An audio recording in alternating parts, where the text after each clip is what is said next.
এই যে ভারতবর্ষের সব নির্বাচনটি একসঙ্গে করবেন, আচ্ছা সেই পরিকাঠামো আছে? স্থানীয় নির্বাচন স্থানীয় ইস্যুতে হওয়া উচিত, কেন্দ্রের নির্বাচন কেন্দ্রীয় নীতিতে হওয়া উচিত। এই ইস্যু ভিত্তিক নির্বাচন সেটিকে অনেক বেশি ডাইলুট করবে। এই রাজ্যে সাম্প্রদায়িকতার যে বিষ সেটা ছড়িয়ে দিতে চাইছেন, এবং রাজনীতির অঙ্গনে ধর্মের এই যে প্রবেশ সেটা রাজনৈতিকভাবে নগ্নতার নিদর্শন। প্রশ্নের দিকে যাচ্ছি। আজকের কেন্দ্রীয় নেতৃত্বের তরফ থেকে বিজেপির সুনীল বানসাল তিনি রাজ্যে আসতে চলেছেন, ওয়ান নেশন ওয়ান ইলেকশন নিয়ে কর্মীদের মধ্যে বৈঠক করতে চলেছে।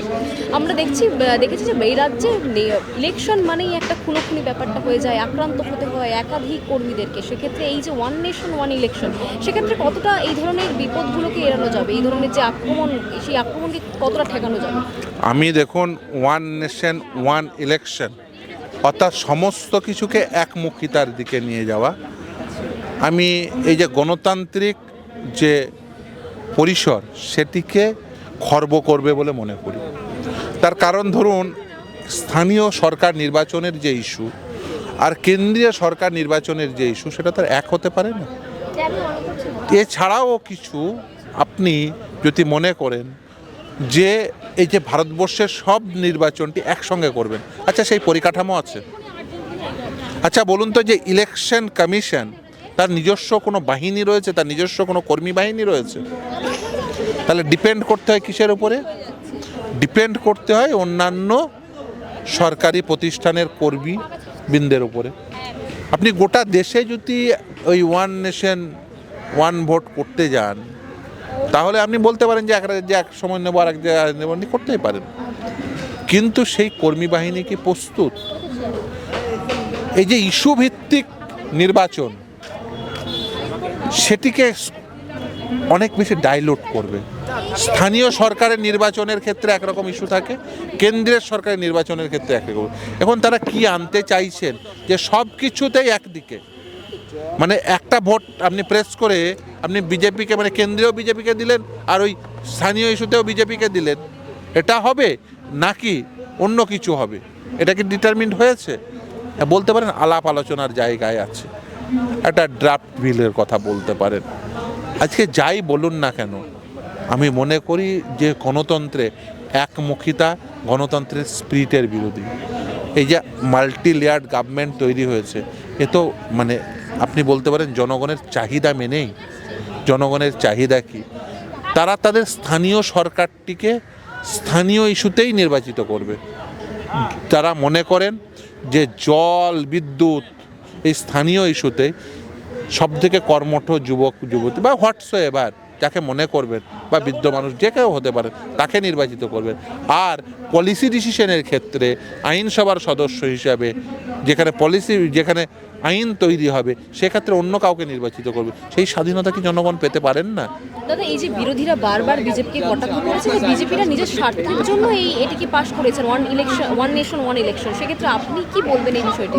সত্যি কি বিজেপির স্বার্থ রয়েছে এর মধ্যে, নাকি জনগণের কথা ভেবেই এই ধরনের সিদ্ধান্ত নেওয়া হয়েছে?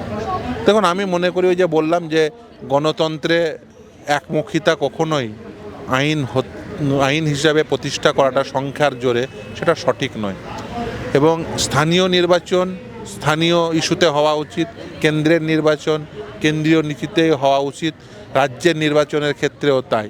ফলে এই যে মাল্টি লেয়ার্ড গভর্নমেন্ট তৈরি হয়, সেক্ষেত্রে কনসিডারেশনে যে ভিন্নতা থাকে সেটিকে মাথায় রেখে আমি মনে করি মাল্টি লেয়ার্ড গভর্নমেন্টের ওই ওয়ান নেশন ওয়ান ভোট এটার পরিপন্থী, এটা হওয়া উচিত নয়।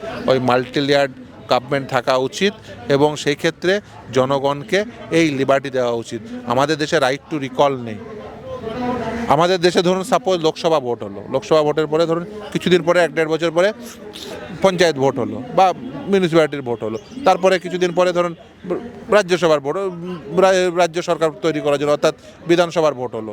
ফলে এই যে বিধানসভার ভোট, লোকসভার ভোট এবং এই যে পঞ্চায়েত বা মিউনিসিপ্যালিটি ভোট, এই যে তিনটে আলাদা আলাদা স্তরের ভোট বিভিন্ন সময় হচ্ছে, তাতে কি হয়, যারা ক্ষমতায় আছেন তাদের কাছেও একটা বার্তা যায়। ধরুন সাপোজ কেন্দ্রে ক্ষমতায় রয়েছেন বিজেপি, রাজ্যে ক্ষমতায় রয়েছেন এই মুহূর্তে তৃণমূল, আর ধরুন স্থানীয়ভাবে কিছু মানুষ ডিপ্রাইভড হচ্ছেন, যখন পঞ্চায়েত ভোট আসলো তারা মনে করতেই পারেন যে না, কেন্দ্রের বিজেপিকেও দেব না, রাজ্যের তৃণমূলকেও দেব না, আমি স্থানীয়ভাবে ওই ছেলেটি খুব ভালো, আমার রাত্রিবেলায় ডাকলে আসে, ওই ছেলেটি আমাদের সঙ্গে মানে আমরা জল না পেলে ওই ছেলেটি আমাদের সঙ্গে বিডিও অফিস যায়, আমি এই ছেলেটির উপর বিশ্বাস রাখবো।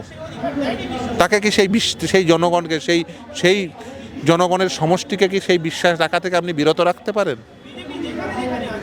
ফলে এই প্রশ্নগুলোকে সামনে রেখে এই সম্পর্কে ভাবনা চিন্তা করা প্রয়োজন বলে আমি মনে করি, এবং আরও সুচিন্তিতভাবে এই নিয়ে ভোটিং প্যাটার্ন সহজে পরিবর্তন করাটা এই সংখ্যাধিক্যের কারণে খুব একটা যুক্তিসঙ্গত হবে বলে মনে হয় না। কিছুদিন আগে বিধানসভার মধ্যে মমতা বন্দ্যোপাধ্যায়ের বক্তব্য, তার বাইরে শুভেন্দু অধিকারীর বক্তব্য, রাজ্যে একজন শাসক শিবির, একজন বিরোধী দল, সেই দুটো দলই কিন্তু নিজেরা যে হিন্দুর কাছাকাছি রয়েছে, হিন্দুর পক্ষপাতিত্ব করেছে প্রমাণ করতে রীতিমতো সরব হয়েছে। এই বিষয়টি কি বলবেন? একজন বলছে যে আমি হিন্দু, একজন বলছে আমি হিন্দুদের জন্য ভোটে জিতেছি, কি বলবেন এই বিষয়ে? দেখুন, প্রথমেই বলি, এই যে রাজনীতির অঙ্গনে ধর্মের এই যে প্রবেশ, সেটা রাজনৈতিকভাবে নগ্নতার নিদর্শন। তার কারণ যে আপনি হিন্দু, খ্রিস্টান, বৌদ্ধ, ইসলাম ধর্মাবলম্বী, সেইটা কি কনসিডারেশন হতে পারে যে আপনি মুখ্যমন্ত্রী নাকি আপনি বিরোধী দলনেতা? আপনি যখন, আপনাকে ভোট যে কেউ দিতে পারে বা ভোট কেউ নাও দিতে পারে, কিন্তু আপনি যখন নির্বাচিত হলেন তাহলে আপনি সেই অংশের জনগণের প্রতিনিধি, আপনি এমএলএ হিসেবে নির্বাচিত হয়েছেন।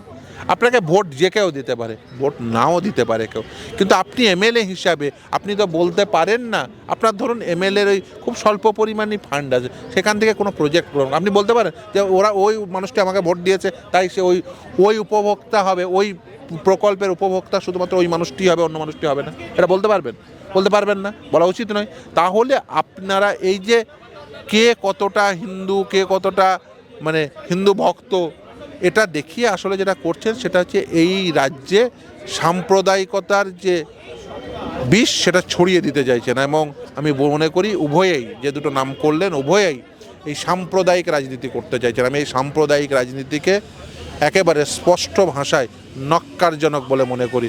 এটা একেবারেই হওয়া উচিত নয়, এবং রাজনীতির ক্ষেত্রে সাম্প্রদায়িক রাজনীতির যে অনুপ্রবেশ, সেটা রাজনৈতিক নগ্নতার নিদর্শন। বাংলা হাটের আরো খবর দেখতে নজর রাখুন। বাংলা খবর মানেই বাংলা হাট।